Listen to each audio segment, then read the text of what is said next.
I just started saying I had cash. You know, I'm like, man, I'm finna just chill. I'm gonna start doing right, because if I can't do right up in here around minimal temptation, when I get out the door, it's gonna be up. Because the same nerve it take to walk around with a cell phone and cash and all that in prison, it's the same nerve it take to ride around with a brick on the seat out here. Because you still playing with them same nerves, and you still thinking you slick enough to beat the system. You know what I'm saying? And that's when I was like, yo, man, I ain't gonna try to be slick no more. And I ain't, you know, it was a lot of times where I wanted to get out here and get it popping when I got back. Because, I mean, you got to think, I go from running through all kind of millions of dollars, and now I'm back on the floor. Yeah. You know what I'm saying? I ain't got no car. I'm riding around a little bucket. You know what I'm saying? I'm running around here, man, wearing the whole style done changed. I'm wearing clothes. I don't know what I look like right here. You know what I'm saying? When I left, it was Coochie and Iceberg. I come back, it's Mesquite and people painting clothes and all. I'm like, man, what? I ain't, man, I'm telling you, I came out like, dude, I'm gonna go get you, sucker. When he had the fish in his shoes, still thinking he was popping when he got out of prison. That was me, man. I'm buying all the wrong clothes. I'm looking a mess, man. I'm like, this bad. Like, when I go back and look at them pictures, man, I'm telling you, this horrible. And my ex was my wife, she was trying to tell me, you know. She was like, baby, this ain't the move, don't wear that. I went and bought a belt that light up, nigga. I bought a belt that light up and had C-Nile scrolling across there. Then I was finna perform, and she, please, baby, don't wear that belt. Woo! Man, if I don't want that belt, man, that's them folks been riding me to this day. I listen to it, I say, you think it's wrong with that? Probably on the end of your career right then. Yeah. You came out and got hot on the radio, though, with the car commercials, though. Man, again, some stuff just fell in my lap. Dude, you know what I'm saying? I went to a car, I was looking for a car. Yeah. And then I was trying to get a job. You know what I'm saying? I ain't never worked for in my life. So I'm like, man, I gotta get me a job. And I'm like, I don't even know what I know how to do. Then I said, thought about it, like, yo, nigga, you been selling your whole life. You just was selling dope. Yeah. You know what I'm saying? People always gotta have cars and stuff. So I said, okay, boom, I need to be selling cars, houses, something. I need to sell something. I like to hustle. You know what I'm saying? And so I went over there to the car lot, and I met a dude named Tony Patterson. And he was like, yo, man, me and my man Dean Mitchell get ready to open up our own lot. Won't you do the commercials for him? You know what I'm saying? I was like, commercial? Man, I ain't never did no commercial. I don't know how to do no commercial. You know what I'm saying? He was like, man, just go in there and do your thing. You know, it's your boy C-Nile. You know how you be. So I talked to Dean. Dude, like, he gonna give me $500 to do the commercial. I'm like, oh yeah, shoot, we can go up in there tonight. Let go. You know, $500 for me to just go up here and say, just C-Nile, blah, blah, blah. I'm like, this free money. Yeah. You know what I'm saying? Then you gotta think, I come home, I ain't got no money like that no more. You know what I'm saying? So I respect these $500 now. I looked at $500 like 5,000 right here, man. So I went to the studio, did it. I was like, shoot, I'm gonna just do it like I do my music. I'm gonna write a punchline, just act silly, do what I do. And when I did it, the streets went crazy. You know what I'm saying? Like, I'm still doing commercials. I got commercials running in Montgomery. Yeah. Second Chance Auto Sales. Like, these things, I guess, you know, this stuff just been falling on me, man. And, you know, sometimes you just got to seize them opportunities. Yeah. I would have never did it if I was in power. If I was in power. Like, what, man? No, you do me a commercial. What's wrong with you? You know what I'm saying? Yeah, I was a little cocky, man. You know? Straight up. But I missed out on a lot of good opportunities, business opportunities. Like my mama, old man, he was a brick mason. Yeah. So he had been doing this. So he was trying to tell me, you know, let's start our own business. You know, he told me he need about $50,000. I was so crazy, I told him that's too risky. Like sending this money up to Texas to get some dope ain't risky. But you talking about buying some real bricks. Yeah. You know what I'm saying? Man, I was crazy. I missed out on a lot of good opportunities. Yeah. So then you came back with that minor setback, you know what I'm saying? Yeah. That was, at that time, how you were feeling then? Like you were still wanting to do music or? Well, I mean, I wanted to do music. but I was in a different space. You know what I'm saying? Yeah. Like I've been loaded my whole life, and then like when I got locked up, I'm like, yo, man, this alcohol don't work for me. Yeah. I'm always like, every time I go and do something I ain't got no business doing. When I get drunk, I don't care, and then when I wake up sober, I care again, but it's too late. Yeah. You know what I'm saying? So I started thinking about all the situations I hadn't put myself in, but God He just blessed me to be able to make it out of those situations. You know what I'm saying? Like, man, I did some foolish stuff that made sense right then. You know what I'm saying? Like, I don't even want to go into that, but like one of the situations, it was like one of my partners, man. I was sat in his chest like I was finna kill him. It's like 6 in the morning. I stayed out geeking and drinking all night. They had got my sister to take one of the little dudes in the hood. His old lady had a dude in the house, so he found out about it. So he get my little baby sister. She ain't never like 16. He get her to take him over there, right, in my car. So she take him over there. When he get over there, he go to thumping off in the house. Out of your car. Out of my With car. your sister. With my baby sister. You know what I'm saying? She ain't into none of this. You feel me? I go crazy. You know what I'm saying? Stay out all night. You know what I'm saying? The word I tell them nigga when I catch him, I'm gonna kill him, man. That nigga. So I catch him, man. Dude call me and say, yo, nigga out here in the alley, in the private.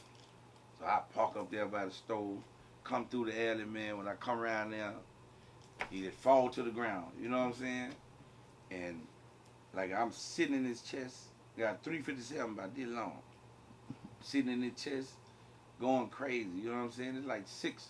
So everybody, like all the old folks and everybody, they can hear all the commotion. And that stupid thought popped in my head and say, kill him. And I just shot. Boom! When I shot, I tried to shoot him dead in the forehead. And a bullet went on the side of his head.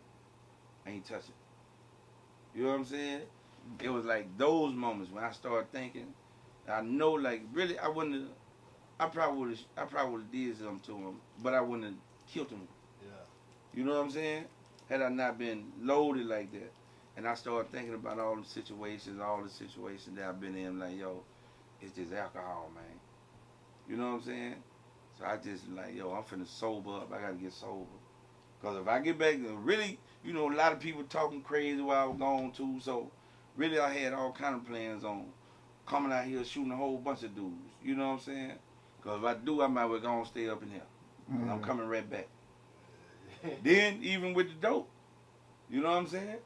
If I would have been drinking, I would, off the top, I would have called dude back and, hey, man, let's get it popping. As soon as I'm asking nigga for, let me get $100 or something, man. You know what I'm saying? Nigga tell me, nah, all right, I got you. That would have been enough for me because it always happened like that. I go to jail, come out, you know what I'm saying? Nigga look out when you first come home, and then nigga ain't looking out no more. You know what I'm saying? So I always just make that call and jump back in just like that. So I was able to look at the mistakes I made previously and seeing that was the routine. That was the routine and the cycle I was caught up in. So I was able to break the cycle once I recognized the pattern. You know what I'm saying? Yeah. And I was like, nah, I ain't doing that this time. Then like, yo, man, last time I go back out there hanging in the hood and everybody doing their thing, you know what I'm saying, pulling out these knots. I said, nah, I ain't gonna do that. So I just stayed home. So I come out, whenever I came out and I started feeling like I want to get it popping, I go in the house and I wouldn't leave till that temptation was gone. Sometimes I stayed in the house 2 weeks straight, I couldn't go out the door. I said, boy, you go out that door, now you know. You know what I'm saying? For real, like it was serious. You gotta think. You did what you've been doing your whole life. You broke. Well, you can't buy Happy Meal broke. You know what I'm saying? Like I was broke the way I couldn't buy us a full Happy Meal. That was it. I'm talking about really when I made that song Always on Time, we be digging in the ashtray, living off the change. Thank God for the $1 million McDonald's and Burger King. Like that was for real. I'm taking the change out of there, man, and I was like, man, I spent a lot of days crying, boy. Just sit up in that room and cry and pray. Like, man, 'cause I ain't want to go back. Yeah. Then I know me. I'm an all or nothing type of dude. I'm going to go all the way or I ain't going at all. You know what I'm saying? So ain't no just dibble and dabble for me. If I dip, I'm finna dabble all the time. We finna good. I want all the dope I can get. Yeah. You know what I'm saying? So I just, but I mean, like, I really, you ain't getting ahead by getting in the game. You getting behind. You know what I'm saying? Because that time that I was gone, all the people who were working, when I came back, they in position of power now. They managers, and you see what I'm saying? Now I got to come in at entry level at, what is that? I think I was 33 when I came home. You know what I'm saying? I got to come in at entry level. Everybody else already in position now. Because they took the hard route. So I just looked at all of it and said, okay. But the working thing, just like I couldn't get no job. I never could get no job, so it was always doors opening for me to hustle. So I started selling cars, buying cars, selling them. You know what I'm saying? Just anything I could do legally. I'm selling washing powder. Yeah, I'm on your washing powder on 45. Yeah, I went to trapping it just like it was dope. I'm like, shoot, this is a necessity. You can't live without the washing powder. You know what I'm saying? I found a plug up in Atlanta, got that U-Haul and loaded that mug up and came down here, man. I was dumping them. Yeah. Then I started, after a while, I was doing it. Then I say, shoot, I'm finna treat it like the dope game. You know what I'm saying? I dropped the price and started selling volume. You know what I'm saying? Because the longer you keep it, the less profit you make it. You know what I'm saying? That's where people go wrong. Everybody want to maximize the profits. You know what I'm saying? If it's worth 25, you want to sell it for 25. You know what I'm saying? Like during this time, like with the bricks, I'm getting bricks for $15,000. I'm paying $15,000 up there in Houston. $15,000 a brick, and I'm making 50 off each brick. But the thing was, like while I was in power, everybody in my circle, I let them pay the same price. I ain't charge nobody no extra money. Yeah. You know what I'm saying? That's how you build a real circle of a real power team. So if I fell off and need to go get 100,000 from 5 of my guys, they got 100,000 to give me easy. It ain't gonna hurt them. Now I'm back at $500,000. We back. You know what I'm saying? So that means you got to do your own hustling though. Yeah. Yeah, that's what niggas don't want to do these days. So that way they making it out their partners. You know what? Like I just feel like this here. If we partners, and I'm in a position of power, I got a plug. Why I'ma charge you like that? You know what I'm saying? Yeah. No, we finna eat off the city. The circle finna be good. Then you gotta think, if you want to survive too, if you the only nigga eating, you the only one everybody plotting on killing. Yeah. Cause you better believe if you getting some money, niggas is looking and having conversations. You know what I'm saying? So if you ain't really just looking out and making sure you being fair with niggas, you gotta make them think twice and make a dude want to say, hey man, nah man, I ain't gonna do it. You know what I'm saying? And I know how dude was pushing up, cause I know I used to push up on dudes when I was broke. Yeah. You know what I'm saying? I walk up on a dude and tell the dude who I know got some money, man, let me get $20. I want him to tell me no so he can validate my reason for robbing him. You know what I'm saying? I know you got $20. You ain't gonna give me $20? Okay, let me get everything. You know what I'm saying? So when I got in power and a dude come up on me like that, you know what I'm saying? I recognize and I'm thinking to myself, I put you in this car and ride you like I'm finna go and take you somewhere to get you something, blow your brains out. Because I see you. But instead what I did, I said, man, you know what? All right, come on, man. Come on, ride with me, man. You know what I'm saying? I put him in the car. What you drinking? I go get his favorite drink, or I might go and get some Moet. You know what I'm saying? There's a dude who out there on that dope. He'll hit her too. You know what I'm saying? So I'm like, yo, man, come on. The main thing, when I was showing him then when I got you in this car, I ain't scared of you, nigga. Yeah. I see you, first of all. I ain't gonna, you know what I'm saying? So I ain't let him know that until after. I'm talking to him because I was the dude that was on the dope in his position. So instead of me, you know, getting caught up in my ego and doing something to him, I took that opportunity to talk to him. Say, yo, man, listen, man, you know, I put you in the game, man. You get yourself together, nigga, I'll put you in the game. This is how I got off that dope and got on. And I tell him what I did. You know what I'm saying? Yeah. Then I put a few $100 in his pocket. Because it ain't nothing to me anyway. Oh, man, put this in your pocket. Just looking out. And now the same dude who was ready to kill me, ready to come and kill anybody for me. Yeah. You see what I'm saying? Yeah. So you like if you gonna be out, you better be able to look around and be able to see and live off them senses, or you gonna become a victim of it. Cause ain't nobody bad. You know what I'm saying? Anybody's a potential killer. Everybody's a potential killer. One situation, you only one situation or one act away from somebody blowing your brains out. You know what I'm saying? And the more of a reputation you got, the more likely you gonna get killed. You know what I'm saying? If you know a dude, this dude here killer, and he tell me he finna come get you. You see what I'm saying? And you not finna shoot him in no leg. Yeah. Cause you know you can't. You see what I'm saying? But it was like that. I'm glad to be away from that life like that. Honestly, you know what I'm saying? I'm blessed to be alive. Cause I was still like I didn't understand when I was in the position. I didn't understand that I need to be making a different transition. Like I'm still out at 4 o'clock in the morning with almost $100,000 worth of jewelry on and stuff. We out, you know what I'm saying? Pockets, I got thousands and thousands, and I'm standing next to a nigga who ain't got 50 cents in his pocket. You looking like steak to this nigga, you know what I'm saying?